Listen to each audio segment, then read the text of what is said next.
ചങ്കൂറ്റം കാട്ടി ഷാഫി പറമ്പിൽ. ഉമ്മൻചാണ്ടി സ്കൂളിൽ നിന്നും പഠിച്ചു പാസ്സായി MLA-യും ഇപ്പോഴിതാ ജനപ്രിയനായ MP-യുമായി ഷാഫി മാറുമ്പോൾ തകർക്കാൻ ശ്രമിക്കുന്നവർ പറഞ്ഞു ഇതൊക്കെ ഷാഫിയുടെ നാടകമെന്ന്. മറ്റു ചിലർ പറഞ്ഞത് റീൽസ് രാജാവെന്ന്. എന്നാൽ വടകരയിൽ നിന്നും ജനങ്ങൾ എന്തിനാണ് തന്നെ പാർലമെന്റിലേക്ക് അയച്ചത് എന്ന ബോധ്യത്തോടെയാണ് പാർലമെന്റിലെ ഷാഫിയുടെ ഓരോ നീക്കവും. കഴിഞ്ഞ പാർലമെന്റ് സമ്മേളന കാലത്ത് ശശി തരൂരിനെ പോലും വെട്ടിക്കൊണ്ടാണ് ഷാഫി പാർലമെന്റിൽ തരംഗം തീർത്തത്.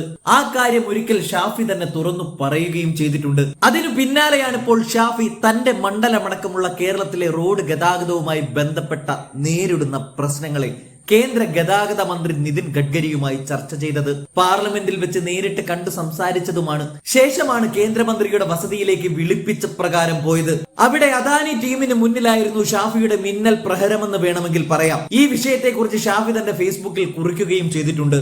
വടകരയിലെ ദേശീയപാത നിർമ്മാണവുമായി ബന്ധപ്പെട്ട് ജനങ്ങൾ അനുഭവിക്കുന്ന ദുരിതങ്ങൾ കേന്ദ്ര ഉപരിതല ഗതാഗത വകുപ്പ് മന്ത്രി നിതിൻ ഗഡ്കരിയെ നേരിൽ കണ്ടറിയിച്ചു. ദുരിതങ്ങളുടെ ചിത്രങ്ങളും വീഡിയോ ദൃശ്യങ്ങളും പത്രവാർത്തകളും മന്ത്രിയെ രാവിലെ പാർലമെന്റിൽ വെച്ച് നേരിട്ട് കണ്ടു ബോധ്യപ്പെടുത്തിയപ്പോൾ വൈകുന്നേരം 5 മണിക്ക് ശേഷം വസതിയിൽ ഇതിനെ സംബന്ധിച്ച് ഒരു ചർച്ച വെക്കാം എന്നും അവിടെ വരാൻ ആവശ്യപ്പെടുകയും ചെയ്തു. ഇതിന്റെ അടിസ്ഥാനത്തിൽ വൈകുന്നേരം മന്ത്രിയെ വീണ്ടും നേരിൽ പോയി കണ്ടു.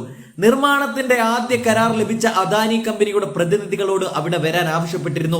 നിർമ്മാണവുമായി ബന്ധപ്പെട്ട് വെങ്ങളം മുതൽ അഴിയൂർ വരെയുള്ള പ്രദേശത്ത് ജനങ്ങൾ അനുഭവിക്കപ്പെടുന്ന ബുദ്ധിമുട്ടുകൾ പ്രതിനിധികളെ അറിയിച്ചു. മന്ത്രി വിഷയങ്ങൾ ശരിവെക്കുകയും ചെയ്തു.